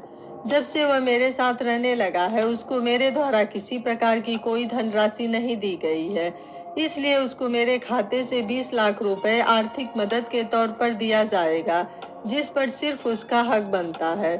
अब तू ही बता बेटा, क्या तू अपने पापा जी की इच्छा को पूरी नहीं करेगा? श्याम किशोर ने कहा, मम्मी जी, मैं पापा जी की हर इच्छा को पूरी करने के लिए प्राणों की बाजी भी लगा सकता हूँ, लेकिन मैं अपने मन की बात आपसे कहना चाहता हूँ। आप इसको अन्यथा मत लीजिएगा। पता नहीं क्यों मेरी अंतर्यात्मा यह कह रही है कि मंजरी भाभी अनुपम भैया को बरगला कर आपकी सारी संपत्ति हड़प करना चाहती हैं। हो सकता है यह मेरे मन की शंका हो, लेकिन यदि कहीं ऐसा हो गया तब आपका क्या होगा? जब से मैंने यहाँ मंजरी भाभी और अनुपम भैया के आने के बाद उनके आचरण को देखा है, मुझको उन लोगों की नीयत में खोट दिखाई पड़ती है। इसलिए मैं पापा जी की इच्छा इस शर्त के साथ पूरा करूंगा कि आप मेरे साथ बैंक में एक ज्वाइंट अकाउंट खोलकर 20 लाख रुपए उसमें डाल दीजिए, ताकि वह पैसे बदनीयती से बच जाएं और गाढ़े वक्त पर काम आए। दमयंती जी ने कहा, ठीक है बेटा, तू जैसा चाहता है वैसा ही कर ले। कल बैंक में चलकर एक संयुक्त खाता खुलवा कर उसमें तुम्हारे पैसे ट्रांसफर करा दूंगी। अनुपम भैया और मंजरी भाभी घंटों तक अपने कमरे में ना जाने कौन सी गुप्त मंत्रणा करते रहे। थोड़ी देर के बाद मम्मी जी भी अपने कमरे में चली आई थी और मैं भी चला गया था। दूसरे दिन अनुपम भैया और मंजरी भाभी के व्यवहार में अचानक आए बदलाव को देखकर मैं आश्चर्यचकित रह गया था। वह दोनों ऐसा व्यवहार कर रहे थे कि जैसे एक दिन पूर्व हम लोगों के बीच में कोई तकरार ही नहीं हुआ था। वह लोग घर में मेरी उपस्थिति को भी नजरअंदाज करते हुए सामान्य बनने का दिखावा कर रहे थे। मैं समझ गया था कि यह लोग जानते हैं कि मम्मी जी को नाराज करके वह ना तो यह मकान बेच पाएंगे और ना ही बैंक में पड़े हुए पापा जी के रुपयों को हाथ लगा पाएंगे। पापा जी के क्रियाकर्म हो जाने के पश्चात अनुपम भैया और मंजरी भाभी को अमेरिका लौटने की जल्दी हो रही थी। वह लोग मकान बेचने के लिए शहर के प्रॉपर्टी डीलरों से मिलने लगे। घर को देखने के लिए प्रॉपर्टी डीलर रोज घर का मुआयना करने लगे थे। 1.5 करोड़ से भी ऊंची कीमत के ग्राहक इतना जल्दी मिल पाना बड़ा मुश्किल था, लेकिन वह लोग चाह रहे थे कि किसी तरह से 1 सप्ताह के अंदर उनका मकान औने पौने दाम में बिक जाए। अनुपम भैया प्रॉपर्टी डीलरों पर जल्दी मकान बिकवाने का दबाव बनाने लगे थे, लेकिन सब जगह से यही उत्तर मिलता कि अभी कोई ग्राहक नहीं मिला है। उन्हीं प्रॉपर्टी डीलरों में से एक चालाक व्यक्ति यह समझ गया था कि इनको जल्दी पड़ी हुई है, इसलिए इनकी मजबूरी का लाभ बड़ी आसानी से उठाया जा सकता है। अनुपम भैया से उसने कहा कि भाई साहब, मकान मैं आपका 3 दिन में ही बिकवा सकता हूँ, लेकिन आपको इसकी अच्छी कीमत नहीं मिल पाएगी। अनुपम भैया को जल्दबाजी थी, इसलिए उन्होंने उस प्रॉपर्टी डीलर से पूछा कि मेरे मकान की कितनी कीमत मिल जाएगी। उसने मौके का लाभ उठाते हुए उस 1.5 करोड़ से ऊपर के कीमत के बंगले का दाम 80 लाख रुपए बता दिया। अनुपम भैया 80 लाख रुपए कीमत पर ही पापा जी के सपने को बेचने के लिए तैयार हो गए। अति प्रसन्न मुद्रा में उन्होंने यह बात मंजरी भाभी को आकर बताई। उधर मंजरी भाभी घर के अंदर के सारे सामान ऑनलाइन सेल वाली कंपनियों को बेचने के लिए मैसेज डाल दिया। इस प्रकार पापा जी की मेहनत की कमाई से बनी हुई पूरी गृहस्थी का सौदा उन दोनों ने कर डाला था। उनका उद्देश्य था कि 1 सप्ताह में सारी प्रॉपर्टी को बेचकर वह लोग अमेरिका के लिए प्रस्थान कर जाएं। योजना के अनुसार दूसरे दिन मम्मी जी ने सुबह 10 बजे बैंक जाने के लिए मुझे गाड़ी चलाने के बहाने अपने साथ चलने के लिए बुला लिया था। मम्मी जी ने उन लोगों से बता दिया था कि मैं मंदिर दर्शन के लिए जा रही हूँ, अभी थोड़ी देर में आ जाऊंगी। अभी तक तो अनुपम भैया को मकान बेचने की जल्दी थी, लेकिन जब एक शानदार बंगला आधी कीमत पर मिल रहा था तो इस अवसर को वह प्रॉपर्टी डीलर गंवाना नहीं चाहता था। अब वह अतिशीघ्र मकान खरीद लेना चाह रहा था। मम्मी जी जैसे ही गाड़ी में बैठने जा रही थी, उसी समय प्रॉपर्टी डीलर वहां आ गया था। मम्मी जी के नाम का 80 लाख रुपए का चेक अनुपम भैया को देते हुए बोला कि कल मैडम कचहरी में चलकर मकान का बैनामा मेरे नाम कर देंगी। मकान बेचने का सौदा हो गया है। यह बात अनुपम भैया ने मम्मी जी को नहीं बताई थी। मुझको भी इसकी तनिक भी भनक नहीं लग पाई थी। जब भेद खुल गया तब अनुपम भैया ने मम्मी जी को बताया कि मम्मी जी, हम लोग अगले हफ्ते अमेरिका जाने का प्लान कर रहे हैं, इसलिए यह बंगला 80 लाख रुपए में मैंने बेच दिया है। इतना सुनते ही मम्मी जी के हृदय पर गहरा धक्का लगा था। वह गाड़ी में कुछ देर के लिए बिल्कुल शांत भाव से गहरी सोच में पड़ गई थी। उनकी आंखों से आंसू छलक आए थे। थोड़ी देर बाद वह अनुपम भैया से बोली, बेटा अनुपम, ऐसी भी क्या जल्दी थी कि तूने अपने पिताजी के सपनों को कौड़ियों के दाम पर बेच डाला। अभी थोड़े दिन तुझे सब्र करना चाहिए था। खैर, नियति ने जो मेरे किस्मत में लिखा है उसको तो पूरा होना ही है। मुझको भी जब मालूम हुआ कि पापा जी की मेहनत की कमाई से बना उनका यह पवित्र मंदिर आधे कीमत पर बिक गया है तो हार्दिक कष्ट हुआ। मुझे वह दिन याद आ गया था कि जब पापा जी ने मुझको बुलाकर बड़े प्रेम से कहा था कि बेटा श्याम, अनुपम तो इस समय अमेरिका में है, इसलिए मैं तेरे कंधों पर एक बहुत बड़ी जिम्मेदारी डालने जा रहा हूँ। मेरा रिटायरमेंट बहुत नजदीक आ गया है, इसलिए मैं चाहता हूँ एक सुंदर सा मकान अपने रहने के लिए बनवा लिया जाए। 3000 वर्ग फीट की मेरे पास जमीन पड़ी हुई है। अगले हफ्ते से उसका निर्माण कार्य चालू होगा, जिसकी देख रेख का काम तुझको ही करना पड़ेगा। बीच बीच में मैं भी आकर देख जाया करूंगा। पूरे 1 वर्ष तक मैं सुबह 8 बजे कार्यस्थल पर चला जाता था और रात्रि में 9 बजे वापस लौटता था। दोपहर में मम्मी जी मेरे लिए टिफिन में खाना लेकर आती थी। इसी बहाने मम्मी जी मकान के किचन और पूजा घर में विशेष ध्यान दिया करती थी। उन्होंने अपनी मर्जी के मुताबिक बनवाने के लिए 2-3 बार किचन में तोड़फोड़ भी कराई थी। मकान बनाते समय मम्मी जी और पापा जी का उत्साह देखते ही बनता था। अपने सपने के उस मंदिर के किसी कोने में भी कोई कमी न रह जाए, इस बात पर विशेष ध्यान देते थे। ईंटों की 4 दीवारें जोड़कर छत डाल दिया जाता है, तब वो मकान कहलाने लगता है। लेकिन उसी मकान में व्यक्ति की आकांक्षा और भावनाओं का पेंट लग जाता है। तब वह एक मंदिर की भांति सपनों का घर कहलाता है। ऐसा ही सपनों का घर पापा जी और मम्मी जी ने बनवाया था, जिसको एक नालायक पुत्र ने कौड़ियों के दाम में बेच दिया था। भावनाओं का कद्र वही कर सकता है जिसके अंदर मनुष्यता मरती नहीं है, लेकिन जिसकी जमीर मर चुकी हो उससे किसी प्रकार की आत्मीयता की आशा किया जाना निरर्थक होता है। अनुपम भैया और मंजरी भाभी जैसे लोग उसी श्रेणी में आते हैं। इस मनहूस खबर से हुए कष्ट की उदासी अंतर्मन में दबाए हुए मम्मी जी और मैं जैसे ही चलने लगे। अनुपम भैया ने मम्मी जी से कहा कि मम्मी, जब आप जा ही रही हैं तो यह चेक भी लेते जाइए, लौटते समय बैंक में इसको डाल दीजिएगा। लोकल का चेक है, इसलिए आज ही क्लियरेंस हो सकता है। खाते में पैसा आ जाने के बाद कल चलकर हम लोग मकान की रजिस्ट्री करवा देंगे। मम्मी जी ने अनुपम भैया से चेक ले लिया। थोड़ी देर में हम लोग बैंक पहुंच गए थे। रास्ते पर मम्मी जी बिल्कुल शांत बैठी रहीं। उनके मुंह से एक भी शब्द नहीं निकला। बैंक में पहुंचते ही बैंक मैनेजर ने मम्मी जी से बोला, मैडम, सर के बारे में जानकारी मिलने पर मुझे हार्दिक कष्ट हुआ था। मैं तो आपको फोन करने वाला था, अच्छा हुआ आप स्वयं आ गई। 5 साल पहले सर ने अपने अकाउंट से 1 करोड़ की एफडी कराई थी, जो मैच्योर हो गई है। पैसा सर के अकाउंट में आ गया है। उन्होंने अपने अकाउंट में नॉमिनी आपको बनाया है, इसलिए उनके अकाउंट का सारा पैसा आपको मिलना है। बैंक की कुछ फॉर्मेलिटीज है, उसको आप पूरा कर दीजिए, जिससे सारा पैसा आपके अकाउंट में ट्रांसफर कर दिया जाए। मेरे लिए ये बहुत ही बेहतर है कि आपका भी एक अकाउंट इसी बैंक में है। इस प्रकार मम्मी जी ने बैंक का सारा काम निपटा कर हमारे साथ एक संयुक्त खाता खोलकर 20 लाख रुपए उसमें ट्रांसफर कर दिया था। बैंक का सारा काम निपट गया था। अनुपम भैया के द्वारा दिया गया मकान की बिक्री का चेक भी बैंक में जमा कर दिया गया था।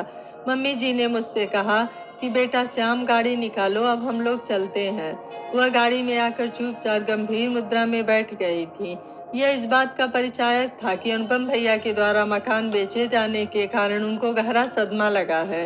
बैंक में भी यह काम भर की ही बात बोल रही थी। मैंने गाड़ी स्टार्ट कर मम्मी जी से पूछा था कि कहीं और तो नहीं चलना है।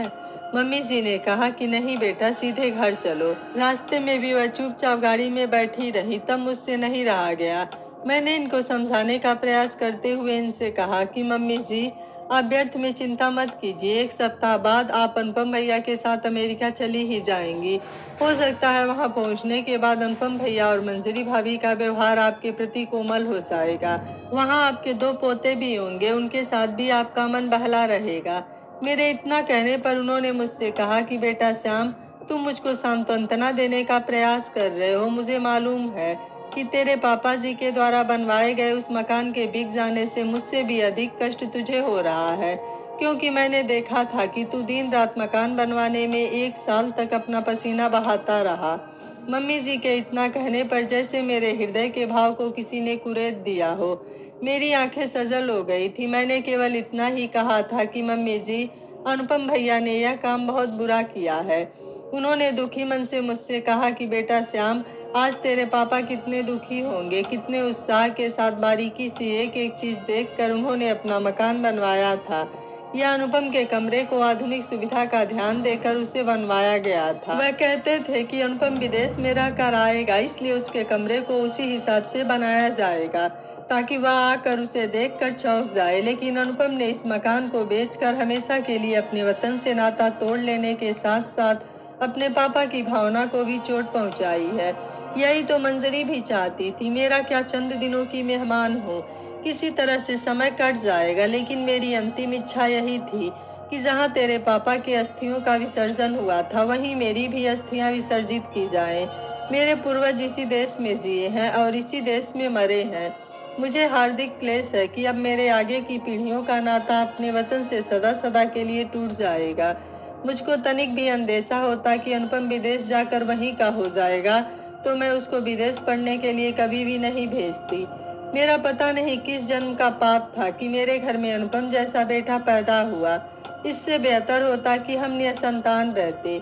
यह एक दुखियारी माँ अपने इकलौते बेटे के बारे में कह रही है।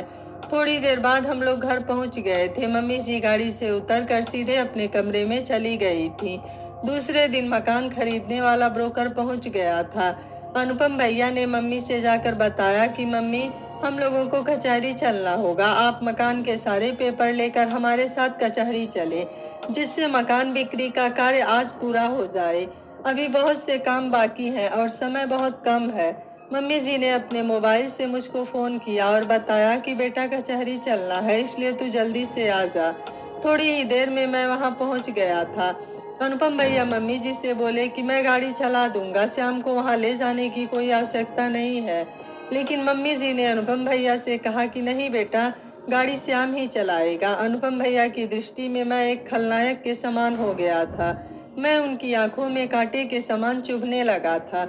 लेकिन मम्मी जी कहीं नाराज ना हो जाएं, इसलिए वह मुझे भी साथ ले जाने के लिए तैयार हो गए थे। थोड़ी देर में हम लोग कचहरी पहुंच गए थे।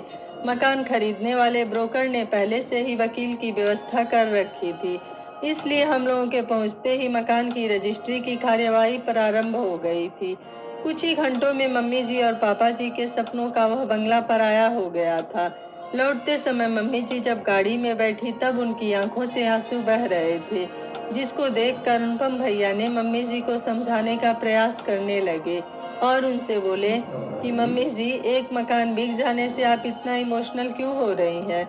अमेरिका में मैं आपको इससे भी अच्छे बंगले में रखूंगा। अनुपम भैया की यह बातें मम्मी जी को जैसे तीर की भांति चुभ गई थी।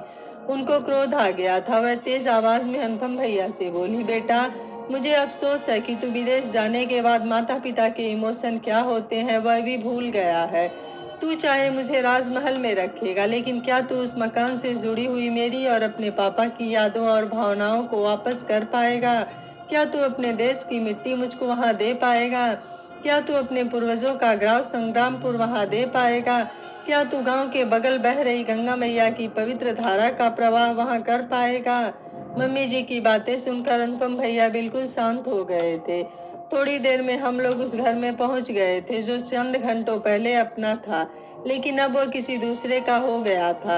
अनुपम भैया कचहरी से लौट कर आते ही मंजरी भाभी को खुश करने के लिए बताया कि मकान का काम हो गया है, अब बैंक के सारे काम कल निपटाएंगे। दूसरे दिन अनुपम भैया ने मम्मी जी से कहा कि मम्मी, अब बैंक का काम निपटाना है। आपके बैंक के अकाउंट में जो भी पैसे हों उसको मेरे नाम कर दीजिए, जिससे सारा पैसा न्यूयॉर्क में मेरे अकाउंट में आसानी से ट्रांसफर हो सके। कल चलकर हम लोग इस काम को भी निपटा लेंगे, क्योंकि अब हमको अमेरिका जाने के लिए केवल 2-3 दिन ही बचे हैं। 1-2 दिन में घर का सारा सामान डिस्पोज हो जाएगा, तब हम लोग पूर्ण रूप से निश्चिंत होकर यहाँ से प्रस्थान कर पाएंगे। मम्मी जी को अनुपम भैया के एक एक शब्द विष के समान कड़वा लग रहा था, लेकिन वह बेचारी अनुपम भैया की बातें मान लेने के अलावा कुछ कर भी नहीं सकती थी। उनके चेहरे के हाव भाव यही बता रहे थे कि जैसे उनका कोई लूट रहा हो और वह लुटते हुए स्वयं को देख रही हो, लेकिन कुछ नहीं कर पा रही थी। दूसरे दिन अनुपम भैया मम्मी जी को लेकर बैंक पहुंच गए थे। गाड़ी में ही चला रहा था। बैंक में बैठकर उन्होंने मम्मी जी के खाते में मौजूद करोड़ों रुपए अपने नाम ट्रांसफर करा लिया था। इस प्रकार अनुपम भैया ने मंजरी भाभी के इशारे पर पापा जी के जीवन भर की मेहनत की कमाई को हड़प लिया था। करोड़ों रुपए का बैंक बैलेंस, लाखों रुपए के गहने पा जाने के बाद मंजरी भाभी फूली नहीं समा रही थी। यह सब एक नालायक पुत्र के द्वारा जन्म देने वाली माँ के साथ विश्वासघात के कारण ही संभव हो पाया था।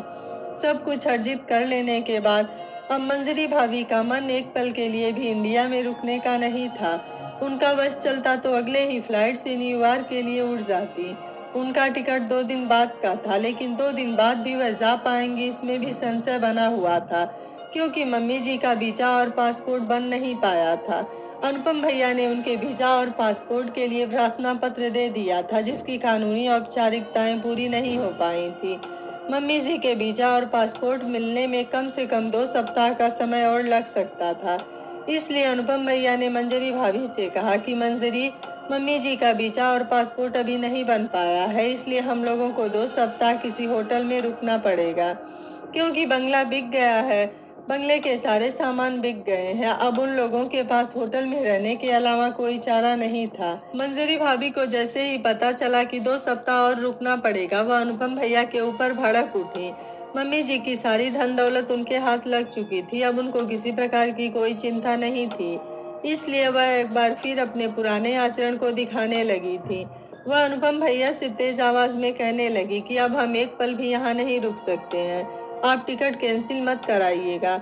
अनुपम भैया के ऊपर वह इतनी हावी हो गई थी कि वह सारी मर्यादा को ताक पर रख कर सबके सामने ही अनुपम भैया को तेज स्वर में डांटने लगी। पता नहीं क्यों अनुपम भैया उनके सामने भीगी बिल्ली बन जाते थे। उनकी इस कमजोरी का मंजरी भाभी पूरा लाभ उठाती थी। इतना सब होने के बावजूद भी अनुपम भैया प्रत्येक दशा में माँ को अपने साथ ले जाना चाहते थे। उन्होंने मंजरी भाभी से कहा कि मंजरी, पूरी गृहस्थी तो हम लोगों ने बेच डाली है, अब मम्मी जी अकेले यहाँ कहाँ रहेंगी। मम्मी जी को साथ ले जाना हमारी मजबूरी है, हम उनको यहाँ अकेला नहीं छोड़ सकते हैं। आखिर वह मेरी माँ है, तुम ही बताओ और क्या विकल्प हो सकता है। मंजरी ने कहा, जिस माँ के प्रति तुम उतना प्रेम का प्रदर्शन कर रहे हो, मैंने अपनी आंखों से देख लिया है कि उन्हीं माँ की दृष्टि में आपकी हैसियत एक नौकर से भी कम है। इसमें विकल्प पूछने जैसी कौन सी बात है। आजकल तमाम अच्छे अच्छे वृद्धाश्रम बन गए हैं, मात्र 2 हफ्तों की ही तो बात है। अपनी मम्मी जी को वहीं रख दीजिए, जब उनका वीजा और पासपोर्ट बन जाएगा आप आकर उनको ले जाना। मंजरी भाभी के मुख से निकले इन विषैले शब्दों को सुनकर मेरा पारा 7वें आसमान पर पहुंच गया था। मंजरी भाभी ने हैवानियत की सारी हदें पार कर दी थी। जैसे उन्होंने मम्मी जी को वृद्धाश्रम में रखने के लिए अनुपम भैया से कहा, मुझे बर्दाश्त नहीं हुआ था। मैंने सारे लिहाज को त्यागते हुए उनको तेज आवाज में डांटते हुए कहा, खबरदार मंजरी भाभी, अगर दोबारा अपने मम्मी जी को वृद्धाश्रम में रखने के लिए अपने मुंह से एक शब्द भी निकाला तो मुझसे बुरा कोई नहीं होगा। मैंने सुना था कि इंसान के अंदर नैतिकता का ह्रास हो जाने से कभी कभी राह भटक हो जाता है और उसका नैतिक पतन हो जाता है, लेकिन वह इतना पतित हो जाते हैं जितना कि आप, यह मैंने पहली बार देखा है। जिस माँ का आपने सब कुछ लूट लिया, उसी माँ को आप अनाथ समझकर वृद्धाश्रम में रखने की बात कर रही हैं। इतना बड़ा अन्याय करते हुए क्या आपकी आत्मा आपको धिक्कार नहीं रही है? क्या आपको महाकाल से भी डर नहीं लगता है? जैसा करोगी वैसा ही भरोगी। जैसा आप मम्मी जी के साथ व्यवहार कर रही हैं, जब आपके बच्चे वैसा ही व्यवहार आपके साथ करेंगे, तब एक माँ के दर्द और उसकी पीड़ा का भान आपको होगा। आपके भी माता पिता जीवित हैं, क्या उनके बारे में भी आप ऐसा ही सोच सकती हैं? गुस्से में मैंने अनुपम भैया को भी खूब लताड़ा था। मैंने उनसे कहा कि अनुपम भैया, आज से मेरे हृदय में जो भी स्नेह आपके प्रति था वह अब समाप्त हो गया है। वैसे भी जिस दिन आपने पापा जी के सपने के मंदिर समान बंगले को कौड़ियों के दाम बेच दिया था, उसी दिन से आप मेरी नजरों में गिर गए थे। आपको जरा सी भी लज्जा नहीं आ रही थी कि जिस माँ ने आपको पाल पोस कर इस लायक बनाया, उसी माँ के बारे में आपकी पत्नी के आचरण को आप सहन कर रहे हैं। यह कैसी पत्नी भक्ति जो माँ के वात्सल्य से भी बड़ा हो जाए। मेरी कड़वी बात उनको हजम नहीं हो रही थी, इसलिए मुझे बीच में ही टोकते हुए गुस्से में पागल होकर अपनी पत्नी को खुश करने के लिए उन्होंने मुझे एक बार फिर अपशब्द कहते हुए कहा कि नालायक बदतमीज, अब तेरा हमारा कोई संबंध नहीं है। तुम किस हक से मेरी पत्नी की बेइज्जती कर रहे हो? अभी मेरे आंखों के सामने से हट जाओ, वरना स्थिति गंभीर हो जाएगी। फिर मैंने भी उनको जवाब दिया कि अब आप मुझको जाने के लिए क्यों कह रहे हैं? अब तो यह मकान किसी दूसरे का हो गया है, आप खुद ही यहाँ से निकाल दिए जाएंगे। एक बात आप दोनों पति पत्नी को कान खोलकर सुन लेना चाहिए कि मम्मी जी कोई अनाथ महिला नहीं है जो वृद्ध आश्रम में रहने के लिए जाएंगी। अभी उनका यह बेटा श्याम किशोर इस लायक है कि अपनी माँ को इज्जत के साथ अपने घर में रख सकता है। उसी आवेश में मैंने मम्मी जी से कहा कि आप इन लोगों का घटियापन देख लीजिए। मुझको यह आशंका पहले से ही हो रही थी और मैंने आपको बताया भी था। मेरी शंका सही साबित हो गई, आज वही सामने घटित हो रहा है। इन लुटेरों से कह दीजिए इनको जहाँ जाना है वहाँ जाए, आप मेरे साथ मेरे घर पर रहेंगी। मेरी बातें सुनकर वह बोली कि बेटा, यह सब मेरे भाग्य का दोष है, तुम्हारे साथ मुझे रहने में कोई आपत्ति नहीं है, लेकिन उसी कॉलोनी में मैं बरसों रह चुकी हूँ। उस कॉलोनी में अधिकांश लोग मुझको जानते हैं। जब मैं तुम्हारे घर में रहूंगी, लोग तरह तरह की बातें करेंगे जो मेरी दृष्टि से उचित नहीं है। इसलिए बेटा, 2 सप्ताह की ही तो बात है, किसी वृद्धाश्रम में रह लेंगे। 2 सप्ताह बाद अनुपम मुझको वहां से आकर ले जाएगा, इसलिए आप लोग आपस में झगड़ा मत करो। मम्मी जी का कोमल मन अभी भी अपने पुत्र के प्रति आशा भरी दृष्टि से देख रहा था। उनको यह आशा और विश्वास था कि अनुपम भैया उनको आकर ले जाएंगे, लेकिन उन लोगों के दुराचरण से मुझको यह विश्वास नहीं हो रहा था कि अनुपम भैया अमेरिका चले जाने के बाद दोबारा लौटकर मम्मी जी को लेने के लिए इंडिया आएंगे। जो पुत्र अपने पिता की बीमारी में माँ के बार बार बुलाने पर भी नहीं आया था, क्या वह दोबारा इनको लेने के लिए आएगा? इसका मुझे बिल्कुल विश्वास नहीं था, क्योंकि वह मंजरी भाभी के गुलाम हो गए थे। मंजरी भाभी मम्मी जी के सामने ही अनुपम भैया से ऐसा व्यवहार कर रही थी, तो वह अमेरिका लौट जाने के बाद उनके ऊपर इंडिया वापस न जाने के लिए पूरा दबाव डालेंगी। अनुपम भैया के प्रस्ताव को मम्मी जी के द्वारा मान लिए जाने से मैं विवश हो गया था। उनके इतना कहते ही अनुपम भैया को जैसे मुंह मांगी मुराद मिल गई हो। वह तुरंत मम्मी जी की हाँ में हाँ मिलाते हुए कहने लगे कि माँ, आपका वीजा पासपोर्ट 2 सप्ताह के अंदर बन जाएगा, आप निश्चिंत होकर रहिए। हम लौट कर आएंगे और आपको न्यूयॉर्क ले चलेंगे। इन लोगों के षड्यंत्र में मम्मी जी को फंसते हुए देखकर उनके ऊपर मुझे भी बहुत गुस्सा आ रहा था, साथ ही साथ दया की भावना भी थी। घर के ही चिराग ने ही घर में आग लगा दी थी। यह देखकर मेरी आत्मा बहुत दुखी थी। खैर, नियति ने उनके भाग्य में जो लिखा था वही घटित हो रहा था। उन लोगों ने इनको वृद्ध आश्रम में लाकर छोड़ दिया और दूसरे दिन न्यूयॉर्क के लिए चले गए थे। श्याम किशोर ने पूरी कहानी सुना देने के बाद प्रभाकर जी से कहा, प्रभाकर जी, आज लगभग 5 वर्ष बीत गए हैं, लेकिन अनुपम भैया का वह 2 सप्ताह का समय अभी भी नहीं बीता है। सबसे बड़े दुख की बात यह है कि उन लोगों ने इनसे बात ही करना बंद कर दिया है।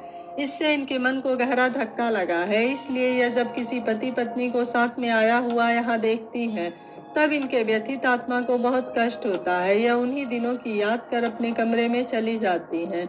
इनसे मैंने कई बार कहा था कि मम्मी जी, आप चलिए, आदर सहित मेरे घर में रहिए, लेकिन इन्होंने मना कर दिया था। मुझ जैसे एक अनाथ को माँ के समान स्नेह देने वाली मम्मी जी के प्रति मेरा प्यार मुझको यहाँ खींच लाता है। मैं प्रत्येक सप्ताह बिना नागा यहाँ पर आता हूँ। इनको जब भी मेरी आवश्यकता होती है मुझको फोन कर देती हैं।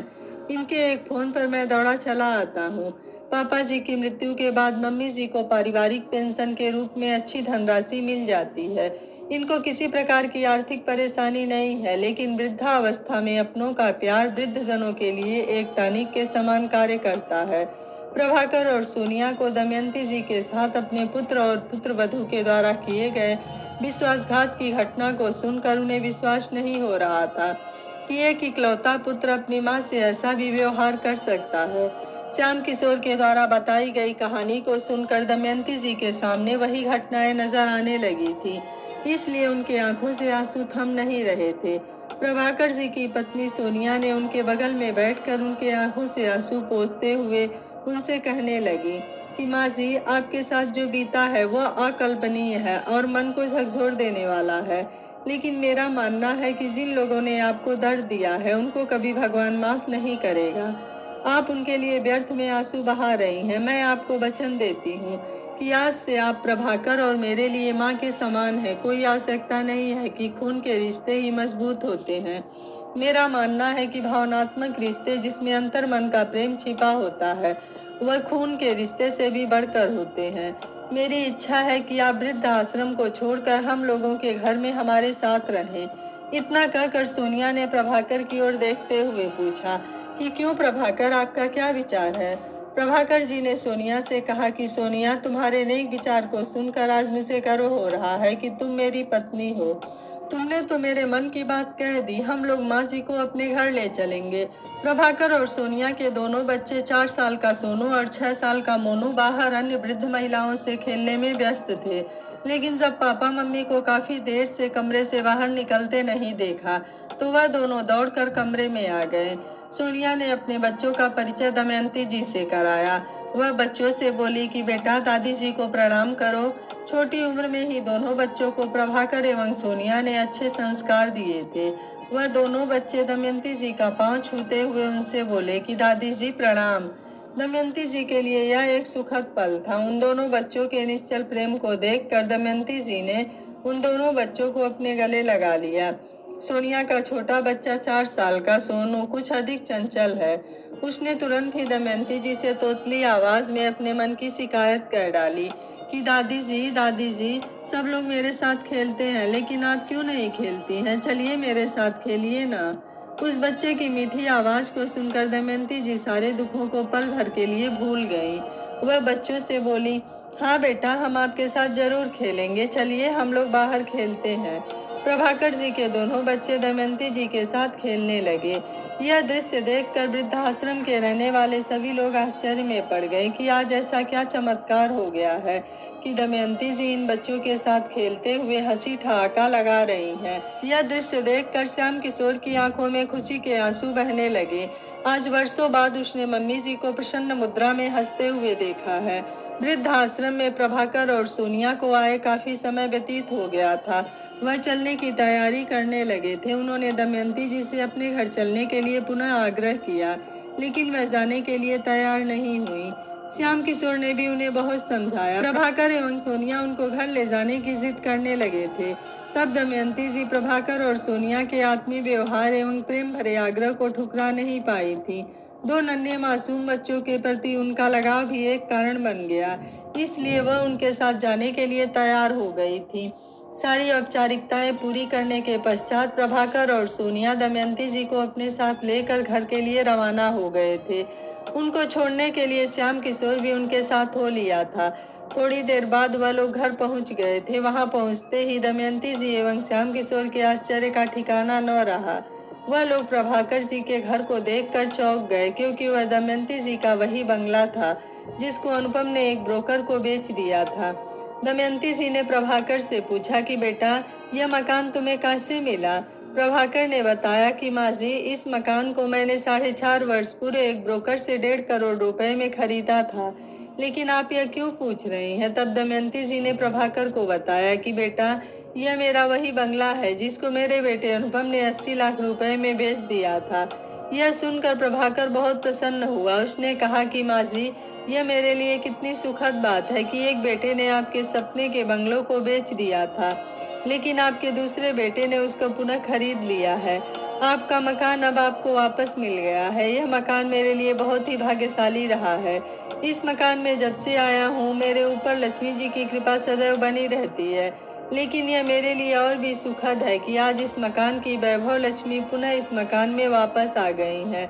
शायद यही कारण था कि मुझे आपसे मिलवाया है भगवान ने। इस प्रकार दमयंती जी को प्रभाकर और सोनिया के रूप में बुढ़ापे का एक सहारा मिल गया था। वह लोग सुखपूर्वक अपना जीवन व्यतीत करने लगे थे। श्याम किशोर का भी आना जाना लगा रहता था। यह कहानी आपको कैसी लगी, आप मुझे अपनी राय कमेंट बॉक्स में जरूर दीजिएगा। वीडियो पसंद आया है तो वीडियो को लाइक, शेयर एंड चैनल को सब्सक्राइब कर लीजिएगा। Thank you for watching. मिलते हैं अगली कहानी में।